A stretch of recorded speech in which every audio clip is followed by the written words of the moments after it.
Jadi korupsi dalam makna korupsi nilai, dalam makna korupsi kebijakan, korupsi strategi, korupsi fungsi, korupsi instrumentasi atau peralatan yang diterjemahkan sebagai perbuatan melawan hukum dengan untuk mementingkan diri sendiri atau kelompoknya dengan merugikan negara, maka kerugian negara sesungguhnya dalam kata kunci besarnya adalah ketika balik ke dalam sistem itu mestinya bukan kerugian keuangan negara, tapi kerugian nilai-nilai, tergerusnya nilai-nilai bangsa. Inilah yang tidak disadari bahwa sesungguhnya kerugian uang itu bisa dihitung Husnul.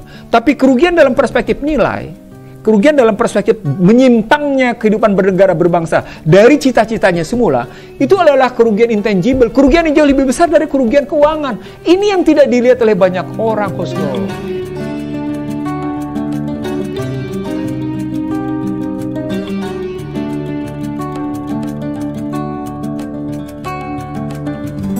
Bismillahirrahmanirrahim. Assalamualaikum warahmatullahi wabarakatuh. Waalaikumsalam warahmatullahi wabarakatuh. Alhamdulillah kembali kita bertemu di program IC Thrill Show bersama sahabat saya Dr. Iksanuddin Nursi dan Husnul Maria PhD.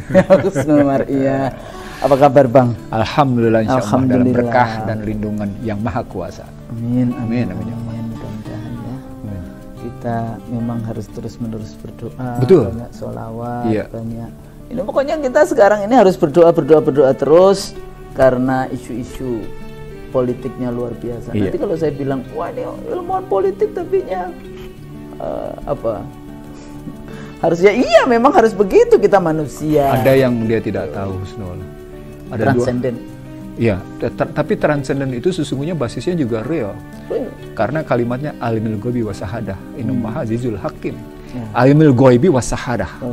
Jadi bagaimana sesungguhnya yang ghaib itu dan nyata itu sesungguhnya tetap dalam kekuasaan Allah yang maha gagah perkasa itu. Gitu. Dan kita nggak tahu, kadang-kadang kan ada yang mengatakan, Mbak, saya kan ini kena COVID, saya ditulari oleh itu. Emang kamu tahu jalannya penularan itu? Penularan itu seperti apa? Hati-hati, mesti harus minta maaf. Jadi minta maaf semuanya kalau ada teman-teman yang merasa kayak gitu ya, kita ditulari atau menulari dan sebagainya. Karena kita nggak tahu gitu, kita tertularnya itu di mana, karena yang gaib itu tadi. Tapi kalau pakai cerita dekabel, itu dengan teknologi mereka sudah tahu Anda berhubungan dengan siapa, ketularnya di mana. Iya, tapi kan di antara itu kan kita nggak tahu. Betul. Kan nggak bisa ditris sampai yang detail-detail, kita akhirnya dapatnya di mana. Dalam desain mereka sampai detail. Karena nanti berkaitan sama diagnostiknya.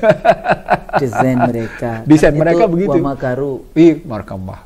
Allah itu rekayasanya manusia. Halo kayak gitu. Karena kan yang menentukan Anda kena dan tidak kan akhirnya juga ujian dari Allah. Tapi hari ini kita akan bahas yang lain ini, Bang. Oke. Kita dengar-dengar nih ya. Jadi sejak reformasi salah satu dari isu yang banyak kita angkat waktu itu kan isu tentang korupsi, gitu ya. Korupsi dalam arti yang sangat luas, nggak cuma sekedar korupsi mengambil uang milik negara untuk kepentingan pribadi atau bahasanya di undang-undang memperkaya orang lain, bukan itu, tapi lebih luas dari itu. Apalagi ini ada juga kasus kawan kita kayak gitu, kolega ya, kalau kita sama-sama dosen kan kita bicaranya kolega gitu ya, melaporkan ke KPK. Tapi benar itu dia akan diberhentikan dari ASN, tapi itu sepanjang ini isu. Sebenarnya masih isu gitu ya, tapi biasalah. Kalau dipanggil kayaknya sudah dipanggil itu. Biasa saja kan kalau kita menjadi apa namanya, pendidik masyarakat. Jadi perguruan tinggi itu kan ada tridharma, salah satunya kan pengabdian masyarakat. Nah, pengabdian masyarakatnya tugas konstitusinya apa? Mencerdaskan kehidupan bangsa, gitu, kehidupan masyarakat. Itu juga bagian, tidak hanya cuma di kelas, di kampus, tapi juga itu tesisnya masyarakat sebagai universitas yang nyata. Universitas secara nyata. Nah, dalam konteks ini, Bang, balik lagi, kan kalau dulu kan isunya, nepotisme. Tapi nepotisme juga berjalan, tidak banyak dibahas karena kita bilang korupsi padahal KKN kan. Betul. Nepotisme korupsi, kolusi, nepotisme. Sebetulnya ini kan satu kesatuan, tapi kan kita bahaskan korupsi aja sampai kita bikin yang namanya Indonesia punya KPK, lembaga KPK ad hoc yang kemudian juga akhirnya ya. Dulu pertanyaan saya, ini lembaga yudikatif atau alat dari eksekutif? Nah, sejak 2004-2005 saya sudah mengatakan kalau modelnya seperti ini sebagai secondary institution kayak gitu ya, lembaga bukan first institutionnya kan tetap yudikatif gitu ya, atau penegakan hukumnya dari polisi, kejaksaan yang seperti itu. Tapi posisi KPK itu di mana? Ad hoc tapi auxiliary institution gitu ya, luas. Tapi dia pekerjaannya semuanya dari mulai awal penyidikan, penyelidikan sampai kemudian ada pengadilan yang khususnya. Jadi ini menjadi persoalan-persoalan yang menurut saya kurang jelas gitu loh, pathnya sebetulnya bagaimana. Jadi korupsi dibangun lembaganya, tapi setelah dibangun lembaga, apakah kemudian berkurang? Enggak juga. Gitu, enggak juga kayak gitulah kan ya.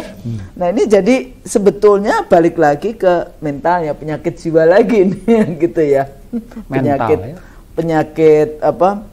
Penyakit hati juga, maunya kaya, padahal sebetulnya kaya untuk apa sih gitu? Kalau untuk ibadah, untuk ngurusin anak yatim, untuk pendidikan, untuk ya. Kalau keluarga paling apa sih? Tapi kan balik lagi ternyata beyond itu juga ada. Nah, ini kan Bang Nursi selalu bicara di situ, materialism. Jadi cara pandang kita yang kesuksesan itu kalau Anda punya mobil dengan segala macam ini, punya rumah dengan segala macam ini.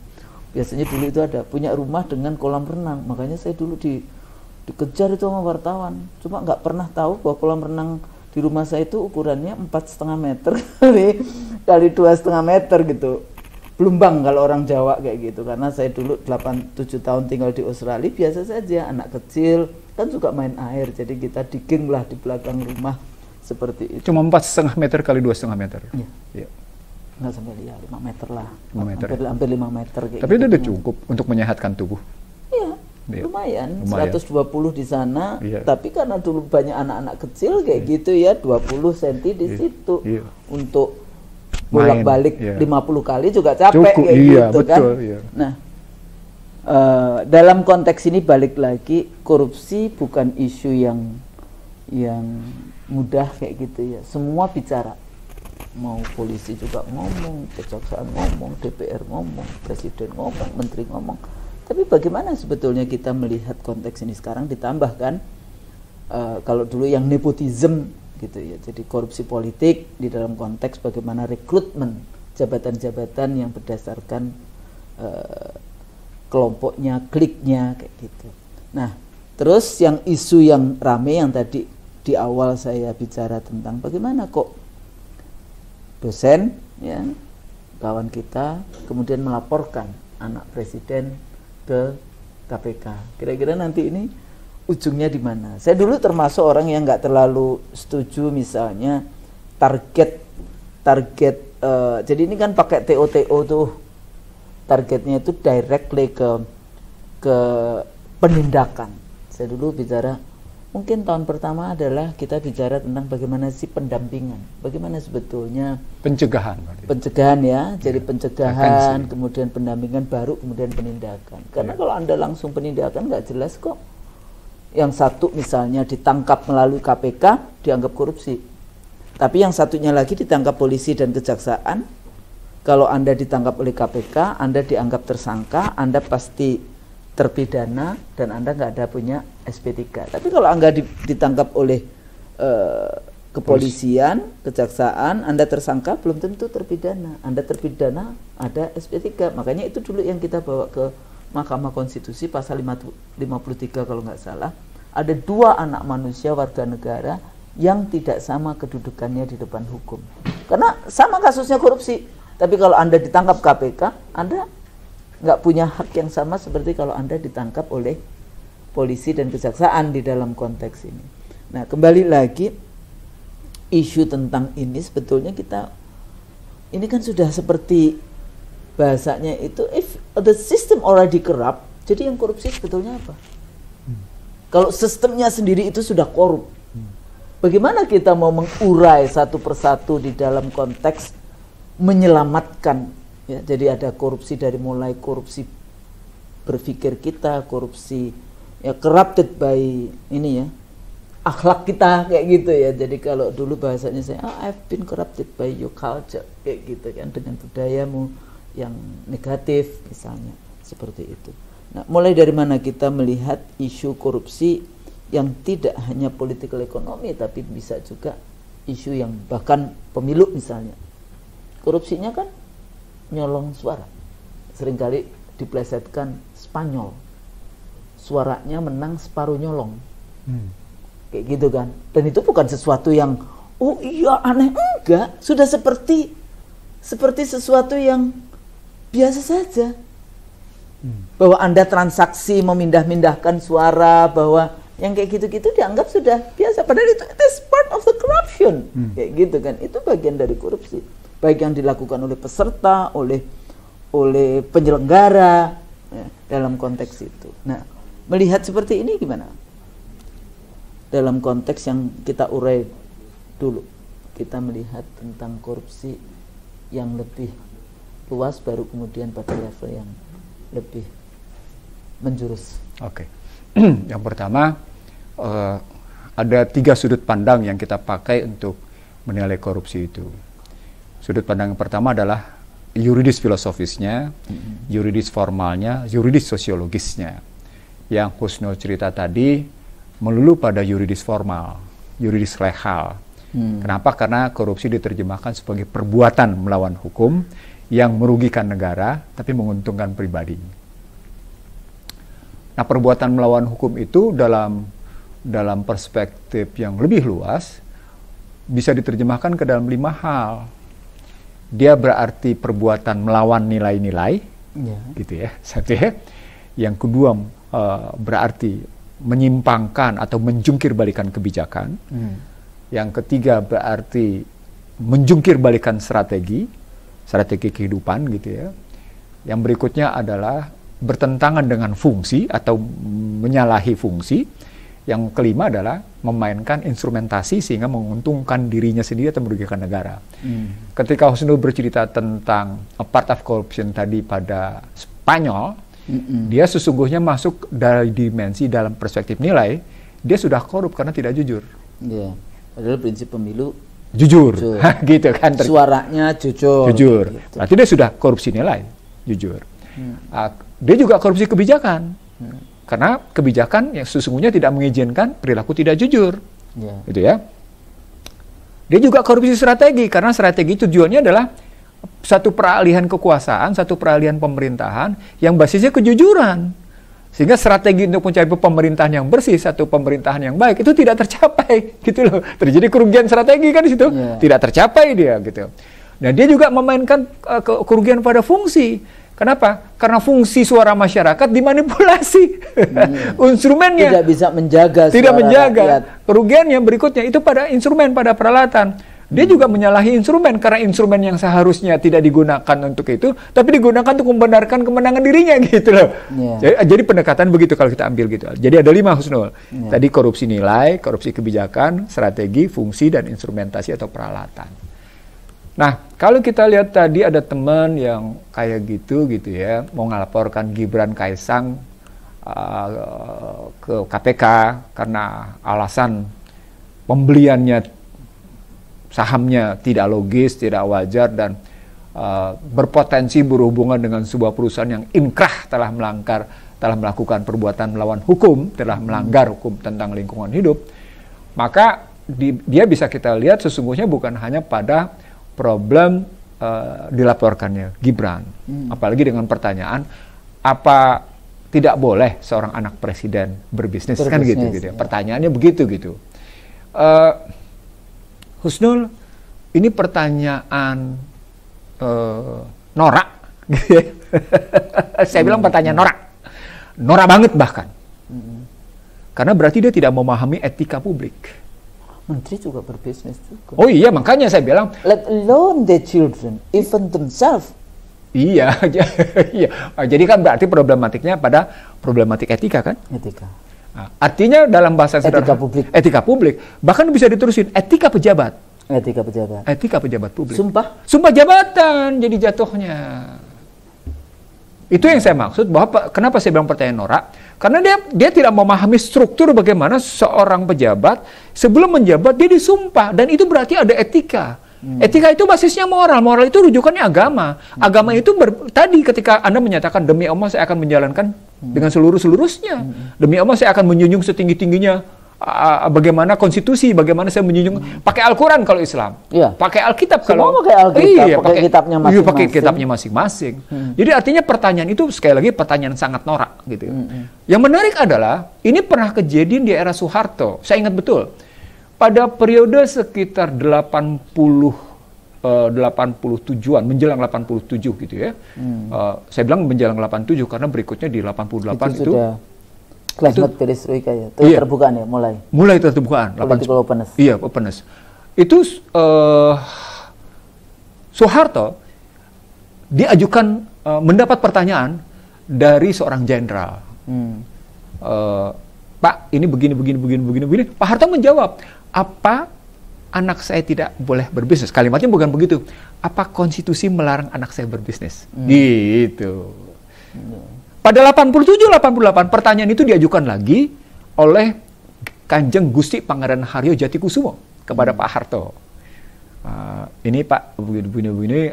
Lalu Pak Harto menjawab, apa konstitusi melarang anak saya berbisnis gitu ya. Nah, sebenarnya relasinya tadi soal bagaimana memberikan batasan-batasan secara konkret gitu ya, antara sumpah jabatan dengan moral pejabat publik, dengan etikanya, dan dengan kepentingan menyelenggarakan pemerintahan negara untuk sebesar-besarnya kemakmuran rakyat. Gitu. Bukan kemakmuran keluarga. Nah, sampai di situ mestinya kajiannya munculnya. Khususnya saya ingat betul karena saya dalam perputaran itu gitu, bagaimana pertanyaan itu bisa muncul gitu ya dari Kanjeng Gusti Pangeran Haryo Jatikusumo KGPH gitu. Ini wawancara saya langsung dengan KGPH Jatikusumo saat itu. Nah, kalau kita ngelihatnya begitu, maka sesungguhnya saya bisa pahami bahwa apa yang pernah saya sebut ketika sewindu reformasi. Anda tahu apa? Ketika peringatan sewindu reformasi, saya bilang reformasi telah mati. Jadi peringatan sewindu reformasi, kalimat saya reformasi. 898 Sananga 8 2006. 2006 ya. 2006 saya sudah ngomong. Baru mulai SBY. Saya langsung itu ada demonstrasi besar-besaran dan saat itu sudah bicara tentang kenaikan harga BBM yang 2 kali berturut-turut itu gitu. Kalau sekarang berapa kali? Sudah lepas pasar bebas. Jadi sekarang berkali-kali naik. Ya, saat itu saya ingat betul Maret, April, dan Oktober kenaikan BBM itu di 2005-nya. Kemudian saya pembicara dalam sebuah diskusi dan saya bilang reformasi telah mati gitu. Kenapa saya ulang kayak gini? Saya ingin mengatakan sesungguhnya apa yang dilakukan oleh seorang teman ke KPK itu cuma sekedar menyatakan peristiwa lama ini berulang. Gitu. Nah, kalau peristiwa lama ini berulang kayak gini dan tidak sekali 2 kali posisinya, gambarannya begitu, di mana pejabat juga melakukan kayak gitu, dan pejabat-pejabat itu terjadi bukan hanya di eksekutif, bukan hanya di legislatif, tapi juga di yudikatif, maka itu berarti ada kegagalan sistem, Husnul. Jadi korupsi dalam makna korupsi nilai, dalam makna korupsi kebijakan, korupsi strategi, korupsi fungsi, korupsi instrumentasi atau peralatan yang diterjemahkan sebagai perbuatan melawan hukum dengan untuk mementingkan diri sendiri atau kelompoknya dengan merugikan negara, maka kerugian negara sesungguhnya dalam kata kunci besarnya adalah ketika balik ke dalam sistem, itu mestinya bukan kerugian keuangan negara. Tapi kerugian nilai-nilai. Tergerusnya nilai-nilai bangsa. Inilah yang tidak disadari bahwa sesungguhnya kerugian uang itu bisa dihitung Husnul. Tapi kerugian dalam perspektif nilai, kerugian dalam perspektif menyimpangnya kehidupan bernegara berbangsa dari cita-citanya semula, itu adalah kerugian intangible, kerugian yang jauh lebih besar dari kerugian keuangan. Ini yang tidak dilihat oleh banyak orang, Husnul. Itu makanya saya karena kebetulan di era pertama KPK gitu ya, saya banyak berdiskusi dengan kalangan KPK gitu ya, dan sampai dengan era kedua bahkan. sampai dengan generasi, tepatnya bukan era kedua, generasi kedua ketika waktu itu kita bicara tentang korupsi di BI gitu. Wah, kita masih seru tuh. Sampai masuk ke soal Indofair. Wah, masih seru saya tuh karena saya harus mengatakan data Indofair dari tangan saya. Sampai akhirnya KPK berani menyatakan, walaupun Komisi 11 sudah menyatakan boleh diinjeksi, tetapi dengan catatan. Komisi 11 menyatakan, tetapi sesuai dengan peraturan yang berlaku dalam perundang-undangan, dan KPK, oh kalau kalimatnya sesuai dengan peraturan yang berlaku, ini berarti Komisi 11 tidak setuju. Itu pun karena, terus terang, saya mengintervensi dalam bahasa lain, Komisi 11 untuk kemudian Indofair tidak diinjeksi. Kenapa? Karena saya tahu di belakang Indofair itu ada persoalan korupsi. Gitu. Artinya dalam bahasa lain, saya ingin mengatakan, Husnul, dalam bahasa lain, korupsi ini jangan cuma dipahami dalam sekedar korupsi keuangan negara dong. Gitu iya. Sistem yang dibangun sebetulnya kalau kita melihat. Saya ingin mengatakan begini, Husnul. Dalam sistem yang lama, kedaulatan di tangan rakyat dan dijelmakan kepada MPR. Sekarang kedaulatan di tangan siapa? Di tangan. Anda sering bilang oligarki. Itu korupsi bukan? Elit. Ya, di tangan oligarki politik, di tangan oligarki bisnis. Pertanyaan besarnya, itu korupsi bukan? Itu ya korupsi karena dia menguasai, terus kemudian memberikan. Dan di mana kedaulatan rakyat itu? Ada di mana sekarang? Orang bilangnya aja dibeli. Jadi rakyat sebetulnya udah nggak berdaulat. Iya, makanya ada terjemahan juga sebagai dibajak. Kalau saya bilang enggak. Saya bilang ini dikorupsi. Korupsi. Dengan sistem by sistem.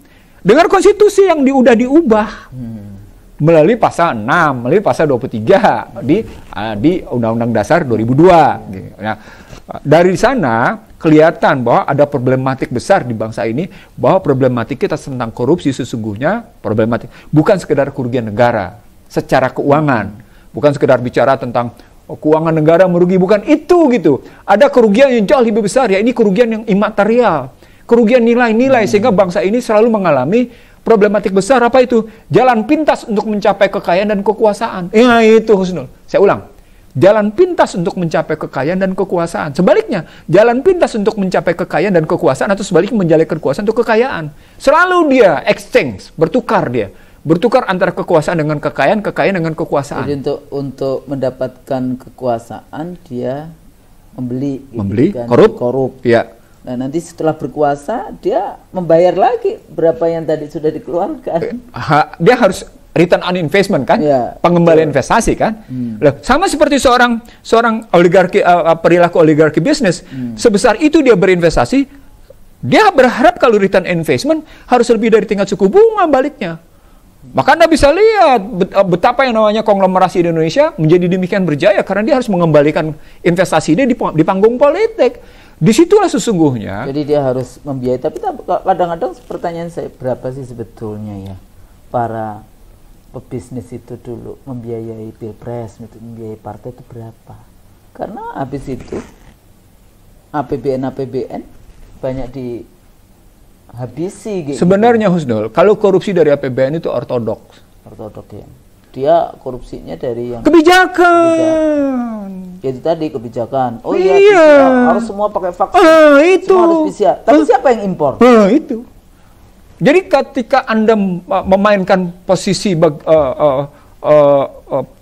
vaksin misalnya, yang kemudian mengakibatkan dampak panjang atau dampak jangka menengah dan tidak jelas baik dampak jangka menengah atau jangka panjangnya, itu korupsi bukan? Ya, itu berhadapan dengan persoalan soal melindungi segenap tumpah darah bangsa dan mencerdaskan. Kalau perlindungan itu diturunkan, bobotnya, kecerdasan itu diturunkan bahkan dihilangkan, itu korupsi bukan? Itu udah bukan korupsi lagi. Loh, saya terus terang, saya berani ngomong. Udah pada level yang di atas korupsinya apa? Saya ngomongnya korupsi konstitusi. Tuh.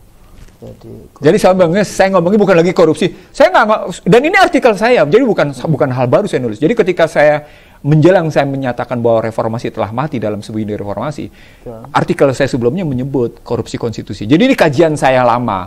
Jadi kalau orang sadar sekarang perilaku yang berulang, ada orang yang sorry to say, memang isu itu jadi demikian seksi gitu ya, karena berkaitan dengan istana atau keluarga istana gitu ya, seksi betul gitu kelihatannya. Tapi dalam pandangan saya isu yang seksi tadi tidak menyelesaikan akar masalah. Padahal akar masalah problematiknya adalah tadi korupsi nilai, kebijakan, strategi, fungsi, instrumentasi atau peralatan. Yang kalau saya sempitkan, dia korupsi sistem. Yang kalau sistem itu kemudian kita sebutkan, dia korupsi konstitusi. Ada yang sistemik. Iya. Sistematik gede-gedean gitu ya. Belanja apa APBN. Tapi kalau sistemik dia dari mulai aturannya sampai nilainya semuanya menjadi satu.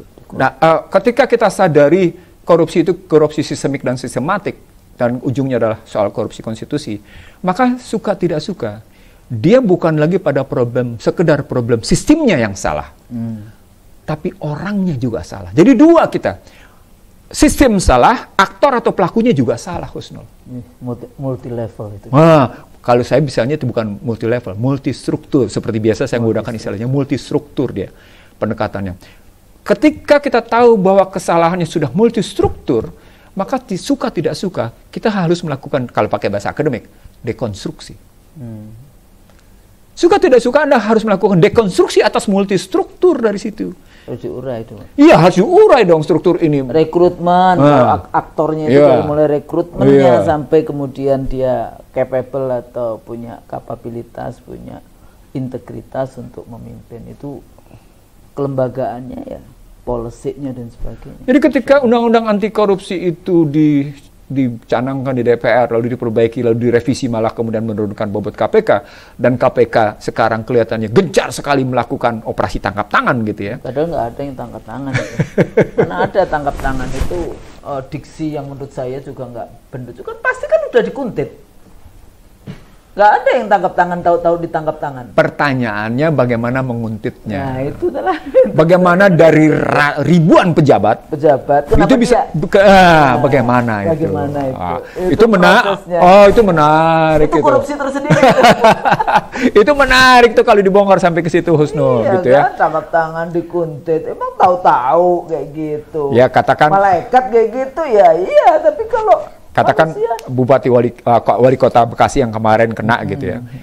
Bagaimana dia bisa menjadi fokusnya Wali Kota Bekasi gitu? Itu gimana kok bisa fokus ke dia gitu? Yang mungkin juga ada korupsi lagi di level bahasa saya ini menjadi alat untuk menghancurkan lawan-lawan politik. Baik itu pebisnis, baik itu ini dalam konteks itu. Nah, kalau sampai pada strategi menghancurkan lawan-lawan politik, itu strategi politik hukum namanya. Iya. Strategi politik hukum yang itu membawa pasal-pasal. Iya, bahkan kalau bicara itu namanya strategi politik pidana. Pidananya dalam konstruksi namanya politik pidana korupsi dipakai. Jadi kebijakan pidana korupsi dipakai untuk memainkan kekuasaan. Karena sebetulnya bahasa saya kan ada dua nih, ada koruptor sejati, ada yang dikoruptorkan. Iya. Koruptor sejati itu artinya mereka yang betul-betul memang korupsi, tapi ternyata masih berada di mana-mana, di luar dan sebagainya. Tapi yang dikoruptorkan ini dia itu tadi masuk dalam sistem, dia tidak bisa keluar dalam sistem itu. Ada yang betul-betul memang korup, ada yang sebetulnya dalam sistem itu. Husnul, saya bisa bercerita banyak tentang koruptor yang tetap tampil sebagai orang yang kelihatannya elegan, luar biasa. Saya bisa bercerita banyak karena saya pernah bikin peta kejahatan keuangan negara yang kemudian saya serahkan kepada Jaksa Agung Baharudin Lopa. Jadi kalau kita mau bicara peta kejahatan keuangan negara dan peta itu saya serahkan ke Baharudin Lopa, saya bisa bilang sesungguhnya dia adalah, sorry to say, saya sampai dituding saya sebagai seorang analisis bayaran loh, karena saya ribut dengan salah seorang yang menjadi pejabat gue tinggi gitu ya, dan saya bilang Anda koruptor gitu dalam sebuah debat di TV gitu ya. Dan kemudian ada upaya untuk mengkriminalkan saya bilang oke, silakan, tapi kemudian nggak jadi. Dan ada beberapa sorry to say, ada beberapa orang yang juga pejabat yang jadi datanya cukup sesungguhnya, tapi tidak. Husnul, bedanya gitu ya, Baharudin Lopa menyatakan pada saya saat itu setelah peta kejahatan keuangan negara dibuat, Baharudin Lopa menyatakan pada saya dalam pembicaraan saya di depan Lili Hadijah Wahid. Jadi kami bertiga waktu itu berdiskusi. Dia bilang begini, Anda jangan sampai ya, Anda karena faktor kebencian, Anda lalu menempatkan yang bersangkutan bagian dari peta kejahatan itu. Saya bilang apa jawabannya? Pak, ini semuanya basisnya data yang saya punya. Jadi saya berani bikin peta gini karena datanya tersedia cukup lengkap. Jadi cuma tinggal kita lihat apakah memang yang bersangkutan memiliki memberikan bukti pada kita apa enggak, atau alat bukti ini cukup apa enggak. Sampai kayak gitu saya jawab. Oke, kalau begitu katanya, ini akan saya sampaikan kepada publik bahwa saya sebagai Jaksa Agung telah punya peta kejahatan keuangan negara. Gitu. Jadi artinya ketika kita masuk ke dalam era reformasi lebih lanjut, saya terkejut-kejut. Oh, dia bisa jadi ini ya. Oh, saya bisa jadi ini ya gitu. Dan terus terang ada beberapa pihak yang memang mau menggunakan konstruksi kriminalisasi terhadap pejabatnya. Tapi saya nggak mau. Bahkan saya tidak mau dipakai untuk menekan konglomerat. Saya nggak mau. No, serius. Ada pihak-pihak tertentu. Bahkan sampai dengan posisi terakhir, hanya dalam hitungan 2 bulan terakhir, dalam kasus seorang ketua umum partai yang berkaitan dengan posisi pihak lain, itu datang ngobrol bagaimana kita bisa berbuat untuk sesuatu yang kasusnya kemudian muncul sebagai bentuk kriminalisasi atas jabatan yang bersangkutan. Saya nggak enak ngomongnya. Tapi saya itu sebetulnya kan berarti memang itu menjadi alat itu tadi. Kriminalisasi. Nah, kriminalisasi itu bukan hanya karena pada lawan politik dalam konstruksi persaingan politik, Husnul. Tapi kan kalau ini kan persaingan politik, tapi juga bisa berdasarkan karena ketidaksukaan, karena kebencian. Itulah yang saya lihat pada kasus, sorry to say ya, beberapa alim ulama. Gitu loh, yang saya lihat. Jadi it's a part of value corruption. Gitu loh. Bagian dari korupsi nilai-nilai itu. Karena sesungguhnya orang itu benar, tapi karena Anda merasa punya kekuasaan, Anda bisa melakukan dengan konstruksi hukum, ya Anda tetap salah jadinya. Gitu. Karena Anda bisa mengkonstruksikan secara hukum bahwa Anda salah. Karena hukum tersedia untuk melakukan seseorang itu salah atau tidak salah. Gitu. Terus kemudian membawa pasal-pasal itu. Tertentu, kan? Ya itu tadi. Karena Anda berkuasaan, maka Anda bisa menggunakan kekuasaan-kekuasaan hukum untuk mengkriminalkan tertentu, gitu melihatnya. Nah, nggak adil ya jadinya. Ketika Anda sampai pada posisi ketidakadilan, itulah maka pertanyaan besarnya menjadi, oh ternyata korupsi atas nilai-nilai, korupsi atas kebijakan dan strategi, itu berujung pada problematik tentang tegaknya keadilan. Dan ketika kita tahu ada pihak yang diadili dan ada pihak yang tidak diadili, dalam konstruksi misalnya buzzer, dalam konstruksi misalnya penistaan agama, dalam konstruksi misalnya keributan di antara satu kelompok tertentu dengan kelompok lain, kita akan merasa bahwa telah terjadi korupsi hukum. Gitu. Dan ketika sampai pada posisi ini menimbulkan apa yang kita sebut dengan tajam ke bawah, tumpul ke atas. Itu. Nah, pertanyaan kalimat dari atau narasi padahal di dalam konstitusi kita kan semua warga negara punya hak yang sama di depan hukum. Iya, di depan hukum dan pemerintahan. Gitu. Itu pasal 27 ayat 1. Pasal 27 ayat 1 bicaranya gitu. Setiap negara mempunyai kedudukan yang sama di depan hukum dan pemerintahan. Itu bahasa kerennya equality before the law. Equality before the law. Tetapi equality before the law ini sesungguhnya berhadapan dengan tesis sosiologi hukum. Nah, sosiologi hukum itu menyatakan makin tinggi jabatan seseorang, makin kaya seseorang, makin sedikit hukum yang berlaku atas dirinya. Jadi adagium equality before the law berhadapan dengan adagium sosiologi hukum. Bahwa stratifikasi itu, makin tinggi stratifikasi seseorang, makin kaya seseorang, itu mengakibatkan semakin sedikit hukum yang berlaku atas dirinya. Anda bisa lihat jalan raya. Anda berkuasa, Anda boleh menggunakan Anda menyingkirkan siapapun begitu. Padahal belum tentu itu kepentingan sebagai pejabat. Bayar. Belum tentu sebagai kepentingan pejabat. Apalagi kemudian ternyata juga untuk tidak dalam rangka melakukan fungsi jabatan. Gitu. Kita jadinya sebagai warga negara itu kan suka, waduh, ini mesti dilihat ini pejabat lewat, orang kaya lewat, atau ambulans yang lewat.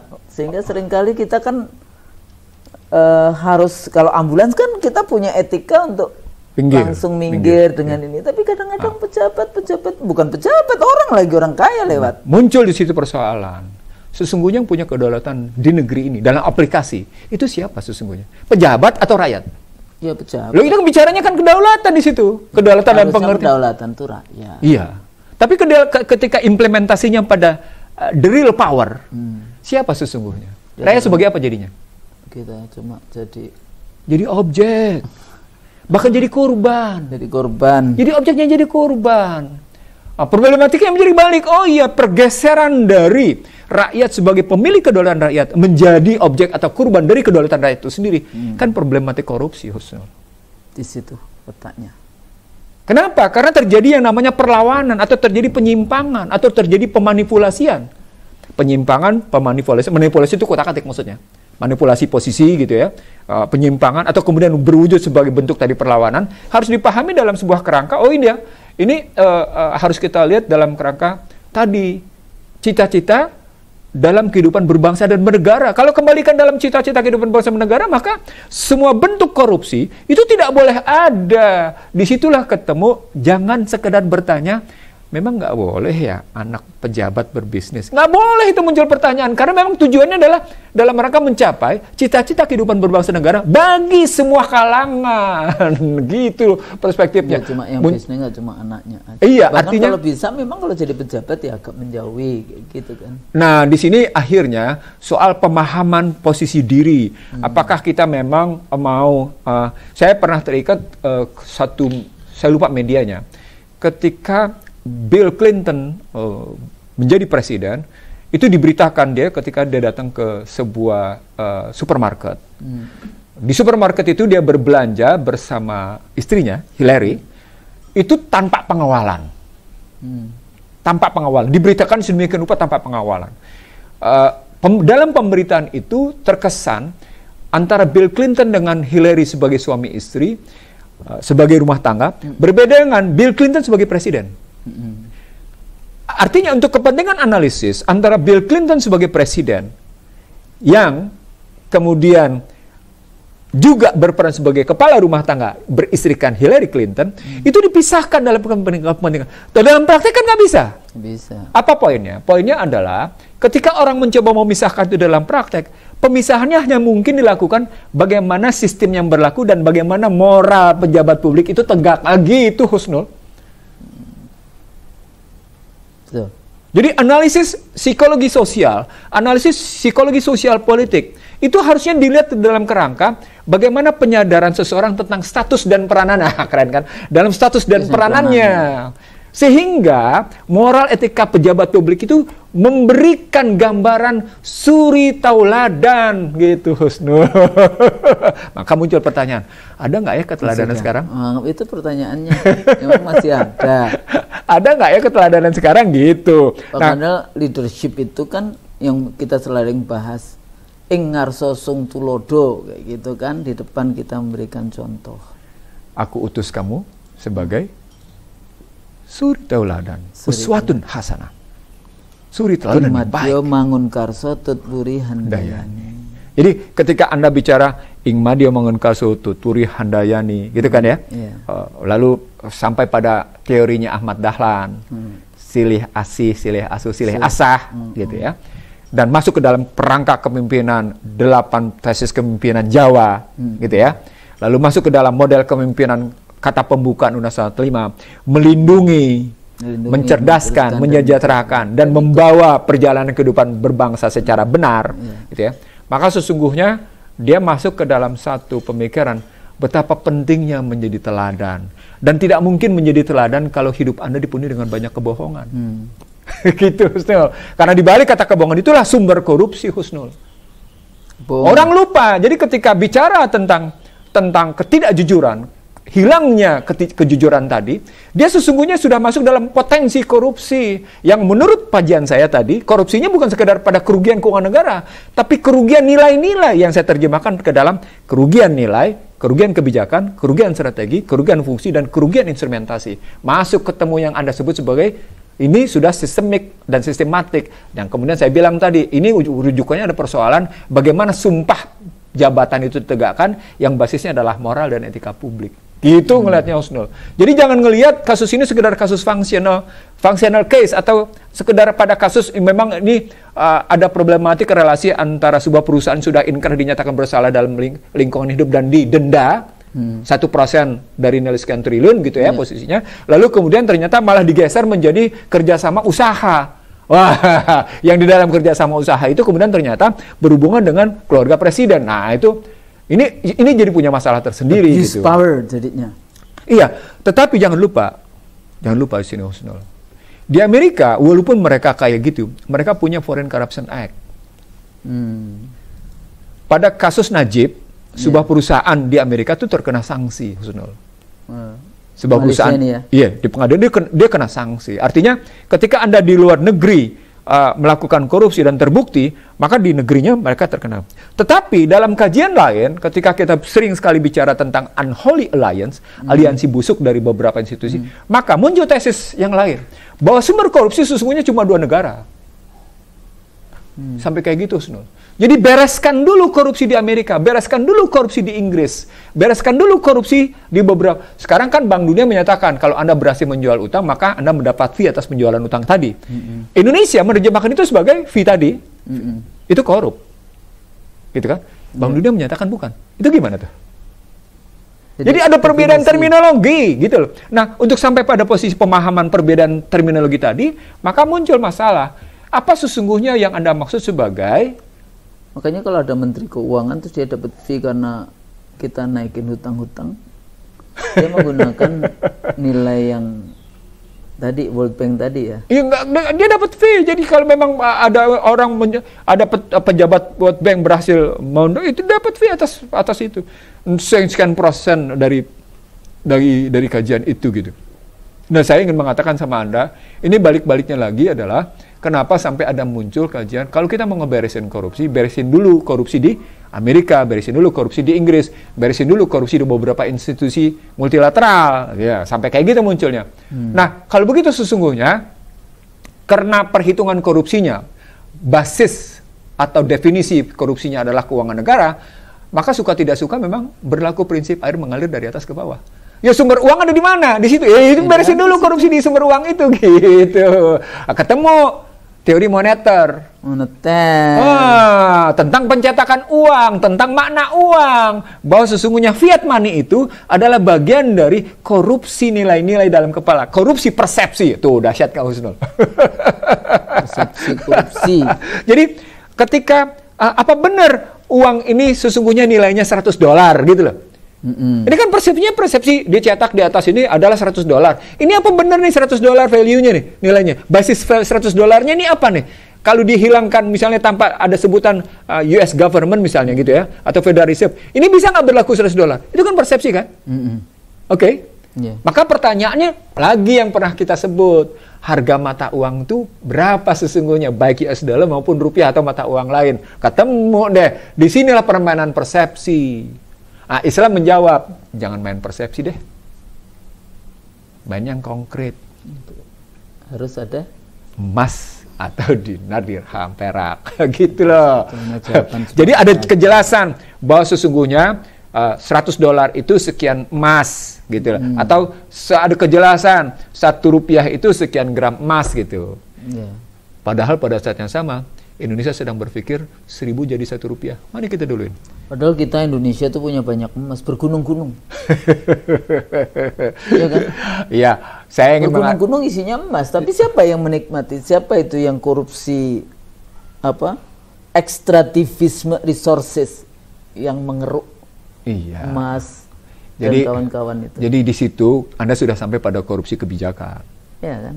Larinya kan kita bicara korupsi memang kebijakan. Policy ya. Iya, itu korupsi kebijakan.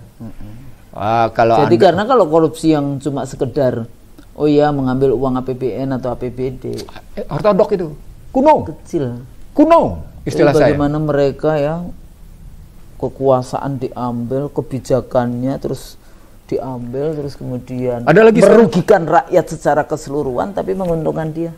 Ada lagi khusus karena pada permainan pada kasus Asabri dan pada kasus Jiwasraya, itu kan permainannya permainan saham. Jadi ada penempatan di saham kemudian dipasarkan masuk ke dalam pasar modal, terus mainnya begitu gitu ya. Saya ngelihat ini ada konstruksi. Terus siapa yang membolehkan sejak awal main di saham? Itu soal relasi kewenangan di direksinya dengan persetujuan menterinya, dengan RUPS-nya. Jadi menurut saya lagi-lagi di sini kalau soal Jiwasraya dan Asabri, problemnya adalah bagaimana sesungguhnya mental orang yang diberikan amanah dan pengawasan di situ. Itu makanya komisaris itu sesungguhnya nggak punya peran, cuma sekedar pajangan dan sekedar dapetin duit sekian. Jadi dibayar sekian, aja gitu. setiap bulan. Tapi kalau saya nggak bisa, saya pernah jadi komisaris, saya nggak bisa ya. Dan saya pernah ngebuktikan bahwa seorang direksi itu melakukan kejahatan misalnya. Walaupun kemudian data saya banyak kan dari mulai isu Bank Senturi, BLBI ya di awal-awal dulu. Terus Bank Bali sebelumnya. Bank Bali, Bank Senturi. Dulu kan setiap kali kalau ada pemilu ada bank yang terkena. Nah, ini kan asuransi nih. Asuransi. Iya. Dan jangan salah satu asuransi kan dekat dengan KSP misalnya sampai akhirnya dibersihkan. But the main point dari kita pembicaraan. Tapi itu kembali nggak sih duitnya yang kayak gitu? Enggak, biasanya tingkat pengembaliannya rendah. Kembali, tapi tingkat pengembaliannya rendah. Nah, ini yang mestinya juga bagian dari keterbukaan. Kalau korupsi terjadi pada BLBI, dikonstruksikan oleh BPPN, tingkat pengembalian bergerak antara 10 sampai dengan 14%. Jadi dari kerugian negara 670 triliun di era krisis kemarin, returnnya itu cuma sekitar 10 sampai dengan 14%. Artinya ada perusahaan yang memang mengembalikan sampai 14%. Menariknya, sesungguhnya bukan soal return, tapi konstruksi ekonomi politiknya yang dalam, yang panjang. Yang bagi banyak kalangan tertentu ini merupakan cara untuk membajak atau mengkorupsi kedaulatan rakyat. Nah, itu kan. Yeah. Tadi oligarki bisnis kan? Oligarki. Nah, oligarki bisnis itu mestinya relasinya tadi dengan bagaimana BLBI. Bagaimana dulu Soeharto harus melakukan apa yang disebut dengan konstruksi Jimbaran dan itu ditolak dan gagal. Itu kan sebenarnya dalam rangka merestrukturkan sumber daya kan, merestrukturkan produksi. Lalu berikutnya tidak tercapai. Nah, Husnul, kita kembali lagi ke sisi ini, maka poin besarnya adalah korupsi tidak akan pernah selesai. Kalau pendidikan dari rumahnya, kalau dari pendidikan rumahnya memang sudah tidak terbiasa untuk berlaku jujur, Husnul. Kalau dunia pendidikan di sekolahnya, akhlak. Iya, akhlak.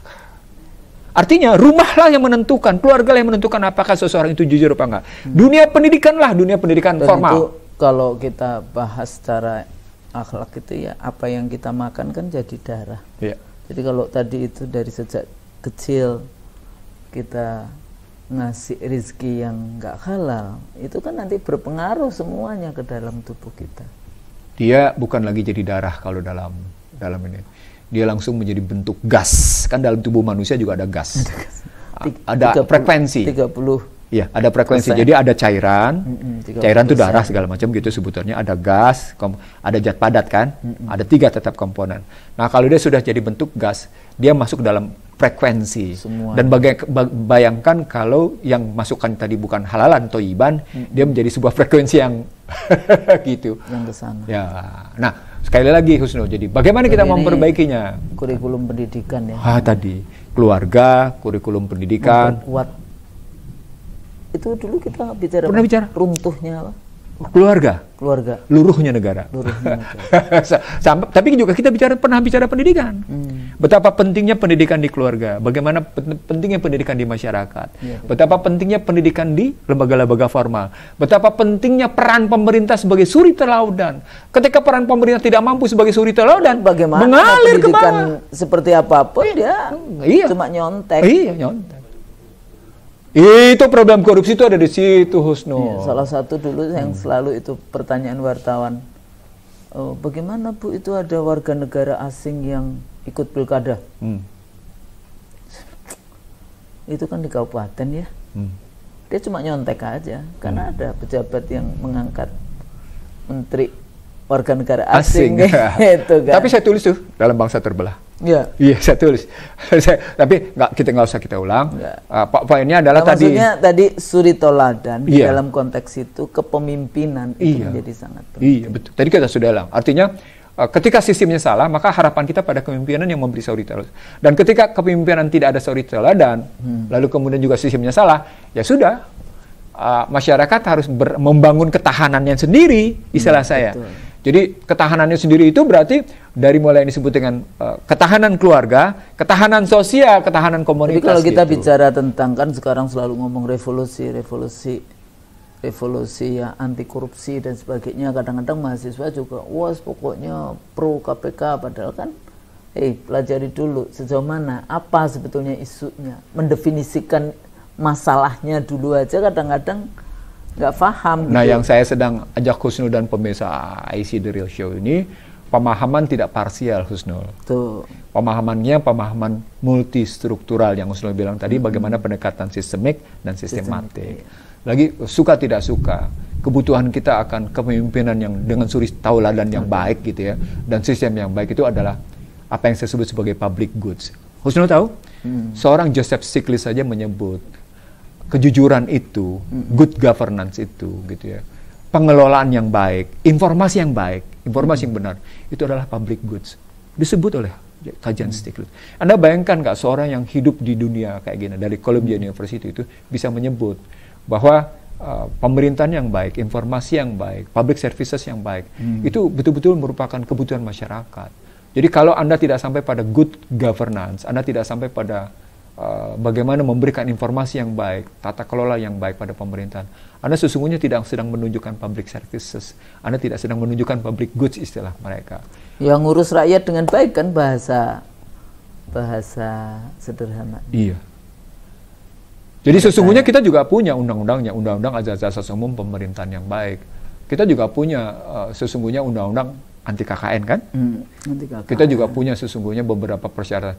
Tapi karena ternyata yang berlaku adalah undang-undang yang merujuk pada keberlakuan ultra neoliberal, sementara kita sebut tadi ultra neoliberal adalah akar dari korupsi itu sendiri.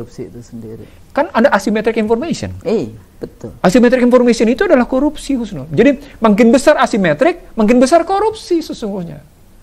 Itu yang orang lupa. Kenapa Stiglitz sampai pada kesimpulan betapa pentingnya informasi yang baik sebagai public services, betapa pentingnya pemerintahan organisasi yang baik sebagai public services, itu karena problematiknya asymmetric information.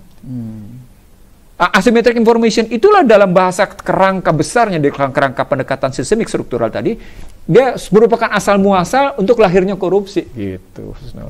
Makanya suka tidak suka kita harus mempersempit. Jadi dalam kerangka ekonomi, asymmetric information baik di bidang politik, baik di bidang sosial, baik di bidang ekonomi, kita perkecil habis-habisan. Tapi diikuti dengan keinginan, diikuti dengan etikat berbuat baik seoptimal-optimalnya bagi masyarakat, dengan bahasa lain memenuhi apa yang disebut dengan sumpah jabatan. Ya, balik lagi bahwa tujuan kita membangun negara waktu itu kan memberikan pelayanan yang terbaik, melindungi rakyat, mencerdaskan, mensejahterakan, itu ya kembali lagi pada konstitusi. Kalau konstitusinya sudah dikorup ya ini terus-menerus kan. Ya kalau pakai pasal 23 Undang-Undang Dasar 45, APBN untuk sebesar-besarnya kemakmuran rakyat, kesejahteraan rakyat gitu. Bahkan resources juga demikian. Iya kan? Sama, ini itu pasal 33. Menjadi concern saya kan di dalam konteks lingkungan. Iya, gitu, kan. Artinya gini Husnul, kalau kembali ke dalam ekonomi konstitusi, ketika ekonomi konstitusi tidak dipenuhi, gitu ya, pasal 23, pasal 27, pasal 28, pasal 33, pasal 34, gitu ya, nggak bisa dipenuhi posisinya gitu ya, termasuk soal pendidikan nggak dipenuhi, ya itu korupsi. Sudah. Jadi maksud saya, ini loh kita gunakan ekonomi konstitusi lalu kita pakai sebagai ukuran-ukuran untuk jadi melihat sebetulnya korupsi. Kepentingannya apa ya? Hidup nyaman? Saya kira karena kesalahan ukuran. Mereka menganggap materialisme itu. Iya. Padahal kebahagiaan itu nggak bisa dibayar dengan materi. Iya, nggak bisa. Bahkan Anda mati aja nggak bisa dibayar tuh. Anda tahu Anda udah mau mati nih, pemirsa. Kan nggak bisa kemudian, saya bayar dulu deh, saya hidup dulu. Itu omongan Steve Jobs. Steve Jobs ya, kan kita sudah pernah ngomong. Iya, itu omongan Steve Jobs. Ya. Ternyata kekayaan yang saya punya tidak mampu menolong saya dari sakit saya, katanya. Udah di atas tempat tidur. Di tempat tidur yang paling mewah gitu. Iya, paling mewah di dunia. Itu omongan dia. Jadi duitnya banyak sekali. Jadi balik lagi ke pembicaraan kita, Husnul. Kita mengajak pemirsa, kita mengajak diri kita, saya mengajak Husnul dan semua. Yuk kita lihat ini dalam kerangka sistemik struktural. Jadi jangan parsial. Dan bukan berarti tidak penting pendekatan parsial, penting. Tapi dekati yang parsial dalam kerangka struktural. Nah, kalau kita dekati begitu, maka simpulnya suka tidak suka. Ketika sistem salah, kelembagaan salah, maka suka tidak suka, kita butuh kepemimpinan yang punya keteladanan. Lagi-lagi saya ulang. Di situ, Husnul. Saya kira itu, Husnul. Dan itu nggak ada lagi kecuali balik lagi pada kolbunya, akhlak. panggilan dirinya kemana. Mau pulang kemana? Iya kan saya bilang panggilan. Tapi kebahagiaan balik lagi ya, Iya. pemirsa, sebetulnya kalau kita lihat kebahagiaan bukan dari berapa jumlah materi yang Iya.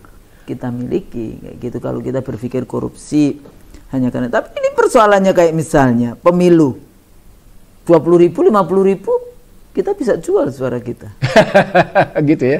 Even cuma berapa rupiah itu kalau dibagi menjadi 5 Iya, tahun kayak iya, gitu. Jadi dan sepertinya sesuatu yang seperti itu dianggap tidak salah. Iya. Padahal prinsipnya kan harusnya jujur. Bagaimana menjaga suara rakyat aman sampai di Jakarta. Bagaimana rakyat mewakilkan dengan suara yang jujur itu kayak gitu ya. Bukan karena 20.000, 50.000 atau 1 juta satu paket kan, terakhir kan dengan pemilu serentak itu satu Sesungguhnya paket. Husnul, kalau saja negeri ini dikelola dengan jujur, sejujur-jujurnya gitu ya, maka kita tidak akan mengenal apa yang disebut dengan tingkat kemiskinan sekarang 26 juta sekian gitu. Udah naik lagi terakhir. 26,5, tadinya 29 gitu. Kemarin dia ngomong di atas 60-an gitu, itu Ya, apa? ini soal indikator lagi. Indikator ya. Soal indikator. Tapi sekali lagi ya, kalau kita memang jadi problematik korupsi ini bukan sekedar pada kerugian negara dalam pengertian keuangan gitu ya,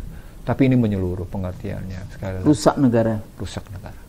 Dan akhirnya bisa terhilangkan itu atau dihilangkan oleh Tuhan yang maha memiliki Iya. semuanya. Udah, Oke. kalau nggak bisa diberesin, udah dihilangkan saja. Dan kemarin diingatkan oleh Semeru dan terakhir diingatkan oleh gempa. Oleh gempa. Itu yang saya sebut sebagai Makanya kita bencana harus alam beristighfar. berhubungan dengan bencana kekuasaan atau bencana Kekuasaan. politik. Dan waktu itu kita sudah bahas Pernah ya, bicara tentang itu, itu. ya.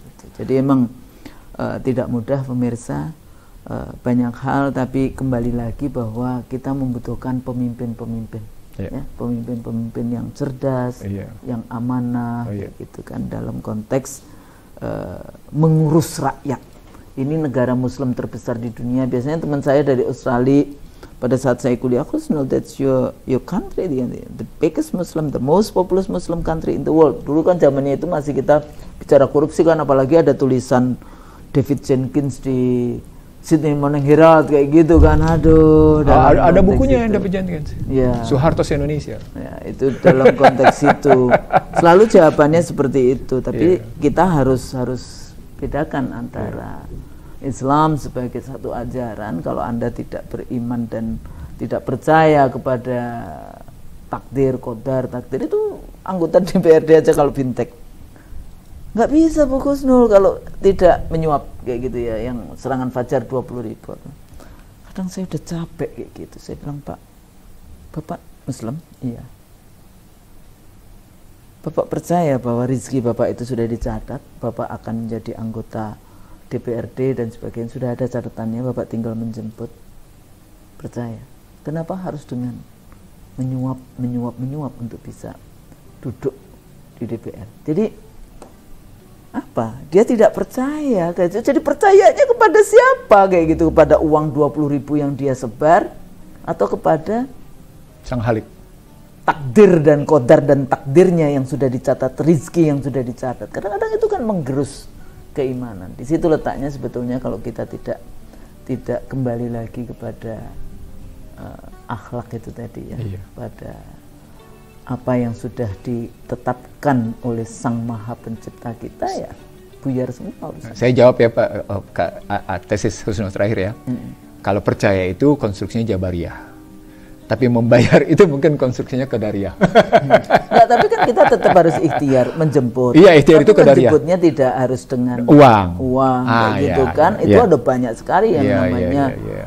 Social capital Iya, iya. kayak gitu ya, kemampuan ya, memang jaringan. Iya. Bagaimana kita meyakinkan kebijakan dan sebagainya sampai kemudian dia bisa menang. Jadi bukan berarti kita tidur-tidur saja untuk bisa, enggak, tetap reach out ke pemilih untuk bisa kita mendapatkan posisi itu. Tapi pada akhirnya kan la haula wala quwata illa billah kayak gitu. Jadi bukan karena uang. Takutnya saya kan bukan ketuhanan yang Maha Esa di dalam Pancasila atau dalam agama kita, tapi keuangan Yang Maha Kuasa. yang Maha Kuasa. Kan udah rusak semua jadinya tatanan akhlak itulah tatanan materialisme. kita itu materialisme. Iya. Karena dianggapnya dengan semua materi yang kita Anda dapat miliki, kehormatan, Anda kehormatan dan bisa Anda dapat memuliakan kemuliaan, Anda dapat penghargaan, Mm-mm. dan seolah-olah Anda akan hidup selamanya. Pada mati juga. Mati juga.